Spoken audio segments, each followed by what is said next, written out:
There's a reason you play the games, right? How wrong did we in the media get our preseason ACC football selections?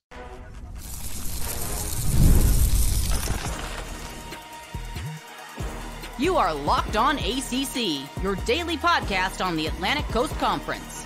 Part of the Locked On Podcast Network, your team every day. Shout out to the everydayers, and thank you so much for making Locked On ACC your first listen and your first watch today. We're available free wherever you get your podcasts. We're free on YouTube. We're part of the Locked On Podcast Network, your team every day. Today's episode is brought to you by FanDuel. You can start the season with a big return on FanDuel. New customers can place a $5 bet, and you'll get started with $150 in bonus bets if you win your first $5 bet. Visit FanDuel.com to get started. On this episode of Locked On ACC, we'll talk about the top Week 10 matchups coming up in ACC football this weekend. A couple of pivotal games are going to be played. You've got 4 teams that are still unbeaten in conference. Only 2 of them can play for the ACC Championship game in December. So between Miami, Clemson, SMU, and Pitt, who's got the easiest road to cement their spot? And what happens if 3 of them finish undefeated in the conference? But first, by the way, I'm Alex Dono from Locked On Canes, flying solo for this episode. Our guy Kenton Gibbs from Locked On Wolfpack will be back with us next time around.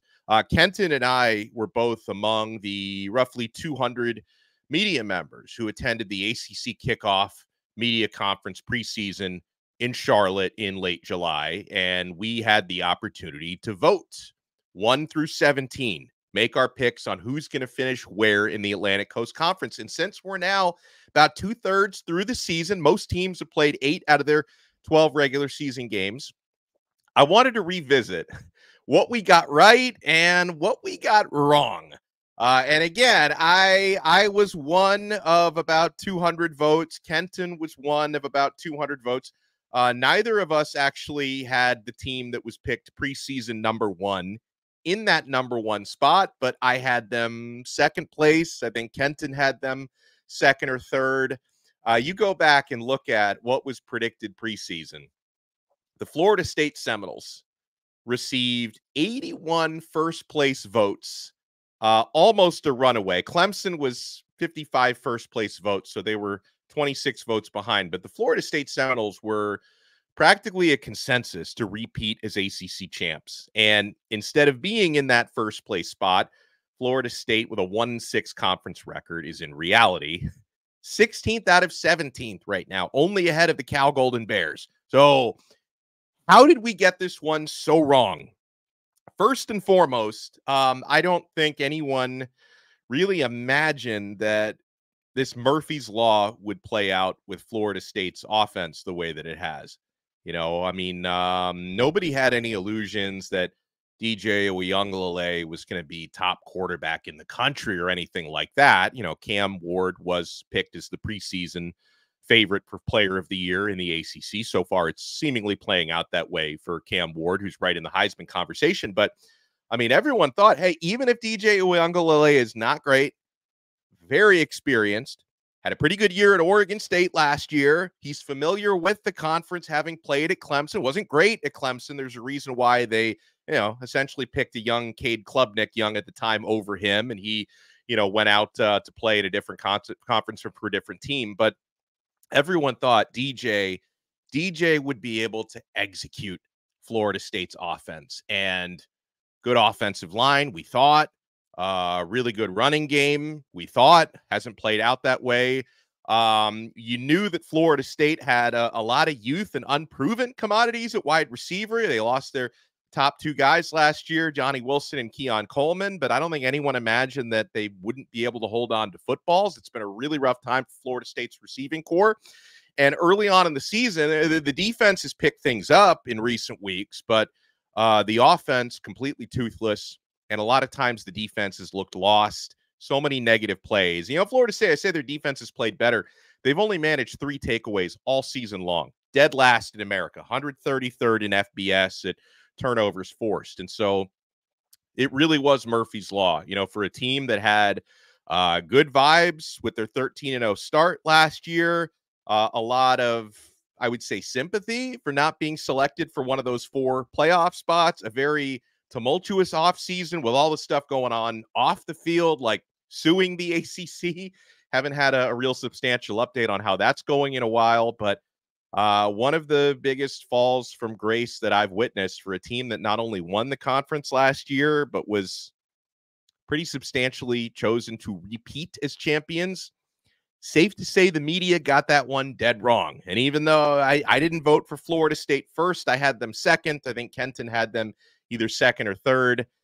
Did not imagine things would go this poorly for them. So after Florida State, who was picked to win the conference, Clemson came in second. And that one's looking about right. Clemson's either going to be, I think, first or second in the ACC. Although, again, it is a little muddy because you've got, 4 unbeaten teams in conference right now, but I think Clemson's going to end up making it to that ACC championship game, if not winning it. So if anything, Kenton and I were probably the ones who underestimated Clemson. I picked Clemson to finish third, so I wasn't far off on, where they sit right now, but I didn't give enough credit to their offense, right? We knew their defense was going to be good, and it's outside of that opening, and their defense actually was good even in the opening game against Georgia. The offense was a hot mess in that opening game, but Clemson's offense ever since then has exceeded my expectations. So I think we got that one right, whereabouts, picking Clemson second.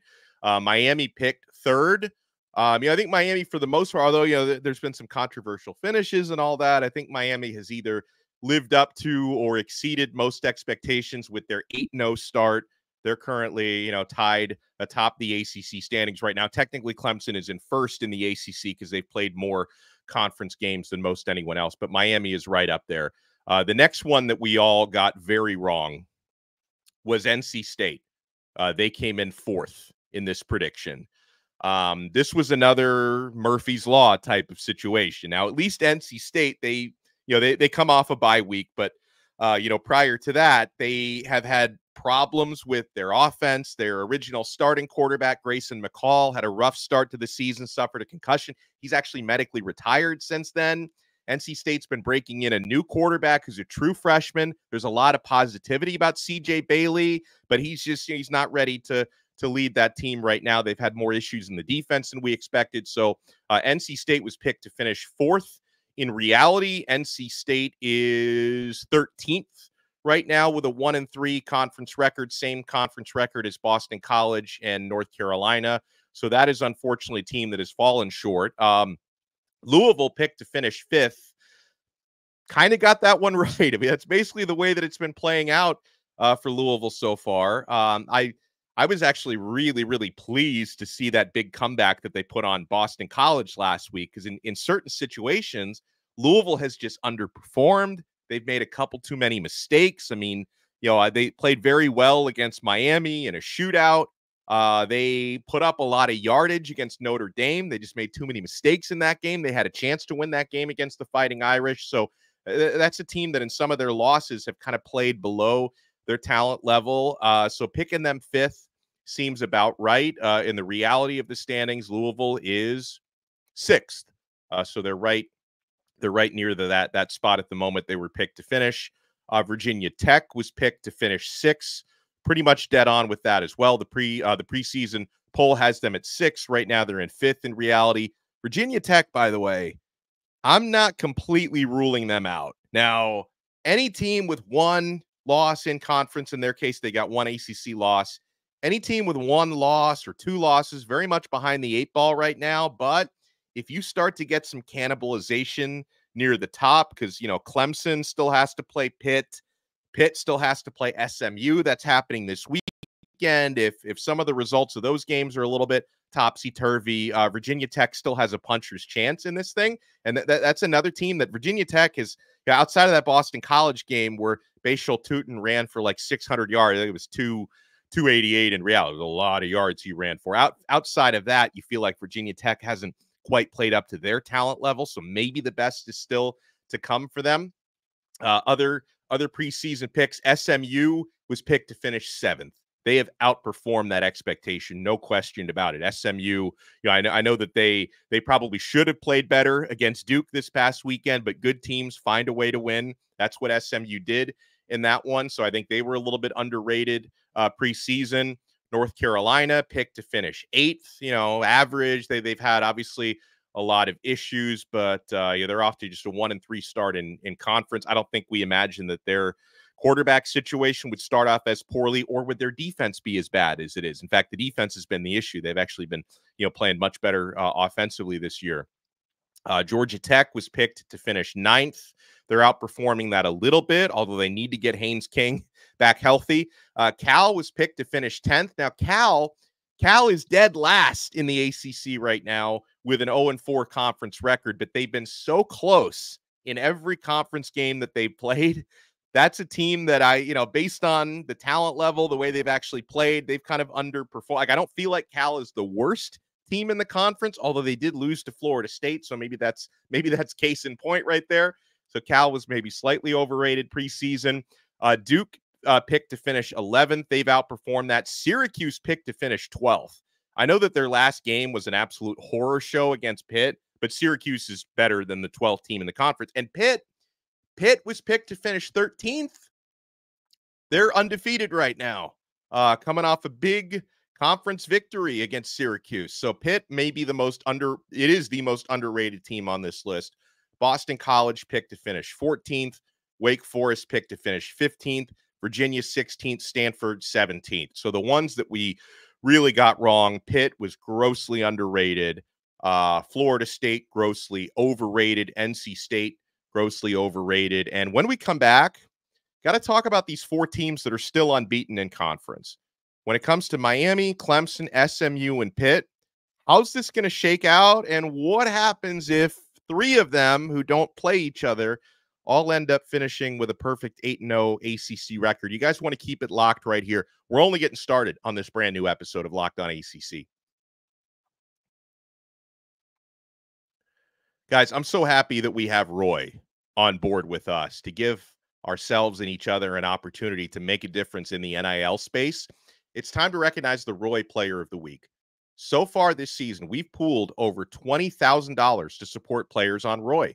Micro deposits lead to massive change. With the Roy app, you can direct your support to the athletes you love, ensuring that all funds go to the specific player you choose. Unlike collectives, you know exactly where your support is going. And you even receive exclusive content like personal videos and updates after the season. The best part, it's risk-free. If the athlete transfers or doesn't deliver the content, you get your money back. This week, we're proud to support Miami running back Mark Fletcher. 71 rushing yards and a touchdown last week. And by the way, Fletcher, Kenton and I talked about this on our last episode. He lost his father, Mark Fletcher Sr., late last week. So the absolute courage that Fletcher showed even playing in that game, and he talked afterwards about how that's exactly what his dad would have wanted him to do. I was just so moved by it, and I'm so sad. And I've been praying for the Fletcher family. And so, yeah, we're supporting Mark Fletcher Jr. this week. We just pitched in $100. We'd love for you to join us. Even $10 makes a difference. Let's show Mark Fletcher the love and keep him connected to Miami. Remember, pay today, celebrate tomorrow. Your support sets your team up for success. Plus, don't miss out on Roy's exciting giveaway. Win 2 tickets to a game in November. Just download Roy, create an account, and enter referral code LOCKEDON, and you're entered. Already on Roy? Any contribution to an athlete's campaign also gets you entered automatically. No purchase necessary. Void where prohibited. Download Roy now and join the NIL game with no subscriptions and no fees. And be sure to check us out on Instagram, Facebook, and X at Roy_. Return on you for more info.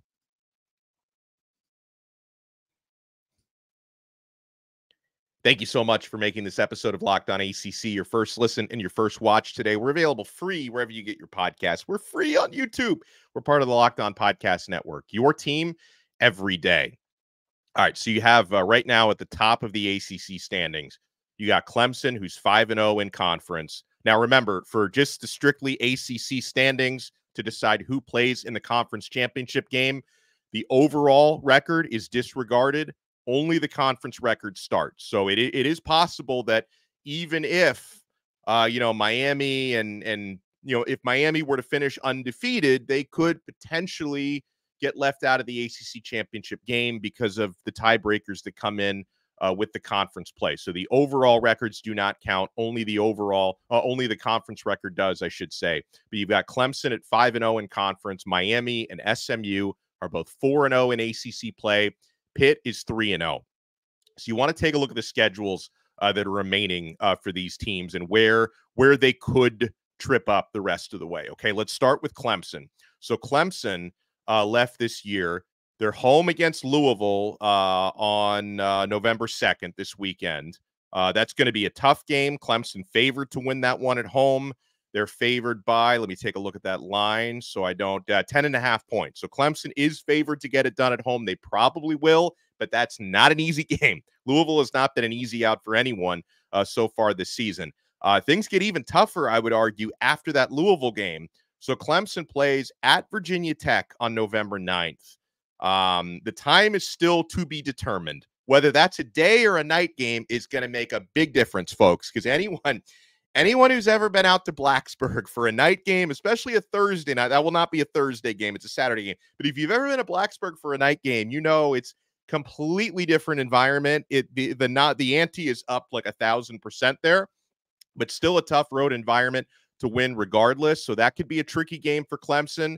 But the one that I think we all have circled now, based on how good they just looked, especially defensively, with their 3-pick-6 performance in dismantling Syracuse, you have to wonder if Pitt play spoiler potentially for Clemson, because Clemson on November 16th is going to have to go on the road to number 18 Pitt. That's Clemson's final conference game of the year. Again, I think Clemson will be at least a slight favorite in that game. I see Clemson favored in every game remaining on their schedule, but there are some landmines there. There are some potential landmines there. Clemson's final 2 games of the season, both non-conference. They host the Citadel and they host South Carolina at the end of the season. So the 3 conference games left for them: home against Louisville, at Virginia Tech, at Pitt. That's maybe the toughest or the co-toughest of the schedules remaining for the teams that are unbeaten right now in the ACC. I think Miami probably has the easiest road left. And again, I'm not saying they can't lose. Believe me, as someone who's covered Miami football for decades, anything can happen to the Hurricanes in ACC play. Anything can happen in college football. But I would argue Miami has, on paper, the easiest road left. They're home against Duke this Saturday, a 12 noon game. Now, Duke, their defense is very tricky. The Manny Diaz connection, he used to coach at Miami, so there's going to be some weird vibes there with Diaz, returning to Hard Rock Stadium for the first time. I don't know if Duke's offense is good enough to hang with Miami, but their defense has been very good. Will Miami's offense be able to kind of amp up the passing game again, or will they beat Duke on the ground? Could be a tricky game. The odds makers don't think so, though, because the Hurricanes are actually, and I think this line is probably too big, 21.5-point favorites now. It's a big number for Miami, but Duke could be tricky, but it's probably a win for Miami. Miami at Georgia Tech on November 9th. The health of Haynes King is going to be pivotal there for Georgia Tech. I'm sure revenge is going to be on Miami's mind after we all remember what happened last year when they hosted Georgia Tech. Miami hosts Wake Forest on November 23rd, and Miami plays at Syracuse on November 30th. So again, except maybe for Wake Forest, any of those games could be tricky. I expect Syracuse will probably play better offensively than they played this last week against Pitt, but I would argue Miami probably has the most favorable schedule left out of the remaining unbeatens in conference. Let's take a look at SMU. So for SMU, this weekend, it's going to be massive. They host the 18th ranked Pitt Panthers.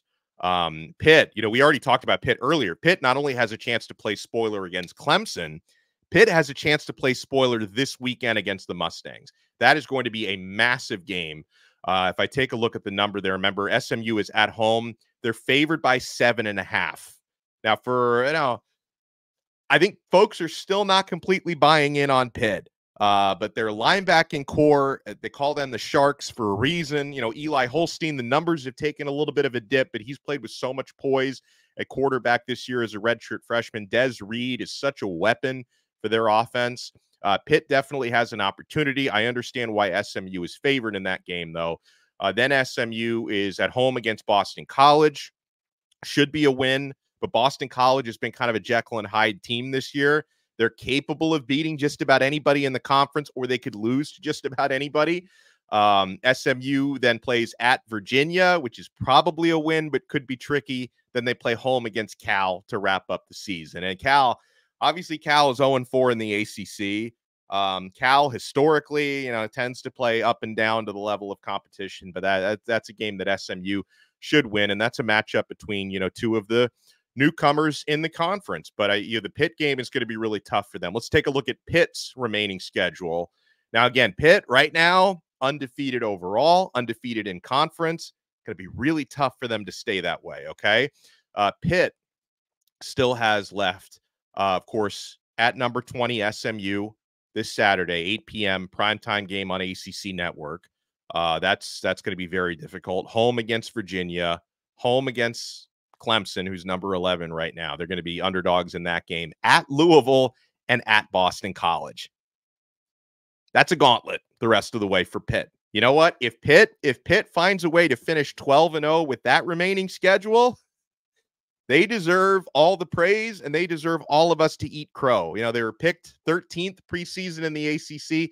They can make all of us eat crow there. So I think Miami has, relatively speaking, the easiest road with their remaining games. Now, folks ask what would happen. And obviously not all four of these teams can stay unbeaten because, a couple of them play each other. Pitt plays against both SMU and Clemson. But what would happen if Miami, SMU, and Clemson all go unbeaten? Because none of those three play each other.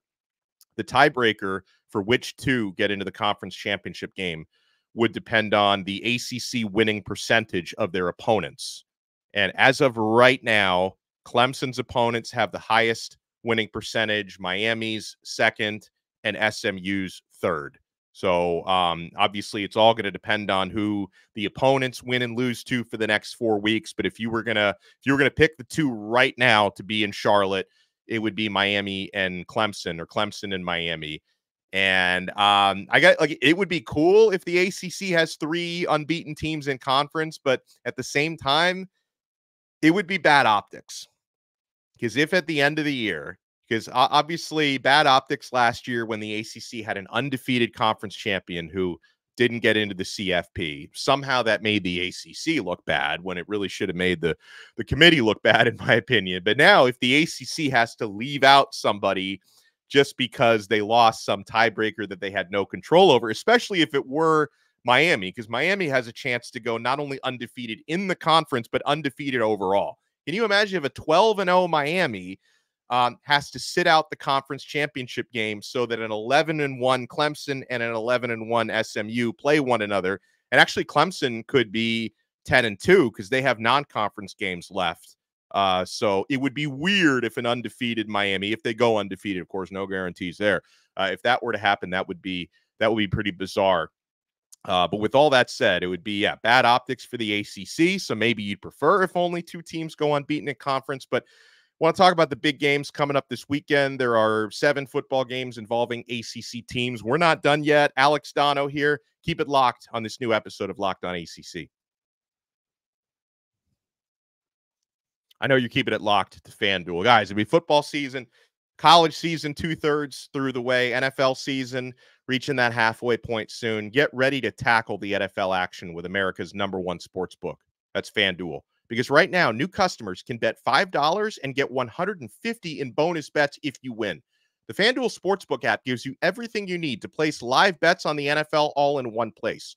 So when you get a hunch in the middle of the game, you can check out the latest stats, view live play-by-play, and so much more right on the same page where you place your bets. Just visit FanDuel.com to join today. You'll get started with $150 in bonus bets if you win your first $5 bet. That's FanDuel.com. Never waste a hunch and make every moment more with FanDuel, official sportsbook partner of the NFL. Thank you for making Locked On ACC your first listen and your first watch today. Make sure for your next listen, you check out Locked On College Football.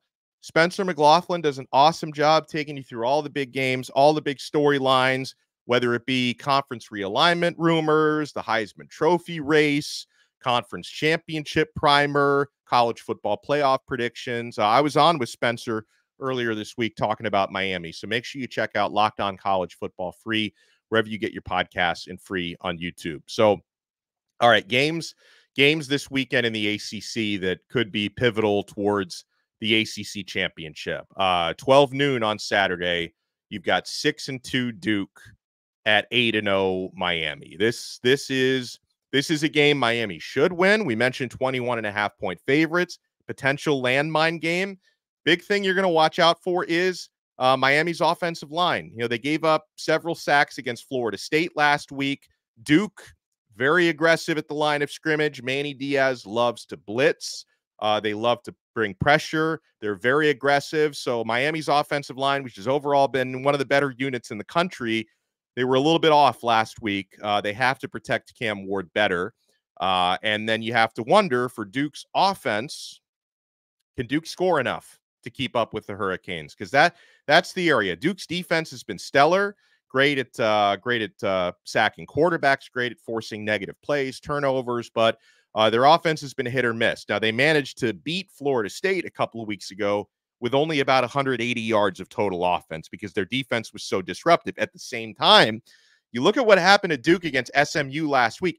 They became the first team in, I think, 15 years or so to lose a game despite being +6 in the turnover margin. 6 takeaways to none, and they still lost to SMU.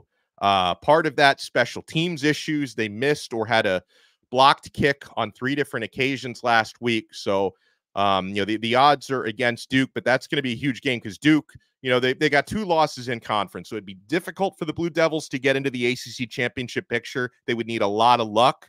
But if they were to beat Miami, they would throw chaos into the top of the ACC.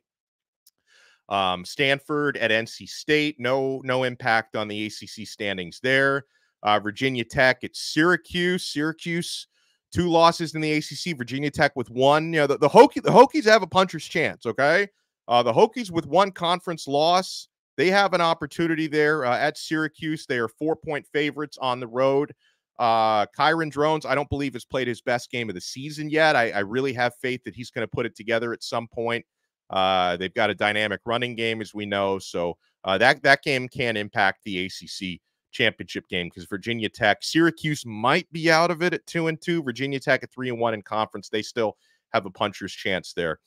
North Carolina at Florida State, no real impact on the ACC standings. Number 11, Clemson hosting Louisville, huge impact. I mean, Louisville, they're probably out of it at 3-2 in the ACC, but they can play spoiler against Clemson. And I would say the biggest overall game of the weekend, even bigger than Duke at Miami, because this one has 2 teams that have an opportunity to play for the ACC championship. 18th ranked Pitt at 20th ranked SMU. SMU, I think we all know they probably have to play better than they did last week against Duke if they want to keep winning. So we'll see if they are up for the challenge. But yeah, that game is going to have a massive impact. And you feel like if Pittsburgh can pull off the upset and they're 7.5-point underdogs, if they can pull off the upset, again, you feel like everything we thought about the ACC preseason gets turned upside down. And then heck, if Pitt can pull off this upset, you really circle Pitt against Clemson later in the season because they, again, can play spoiler and get themselves right in that ACC championship race as well. So it's going to be an exciting weekend. It's going to be exciting remainder of the week of shows for us. We're going to have the ACC squad coming up later on this week. My guy, Jackson Holzer, he's going to have to answer for Kyle McCord's performance last week. Woof. We'll talk to you guys next time on another episode of Locked On ACC. We are part of the awesome Locked On Podcast Network, your team every day.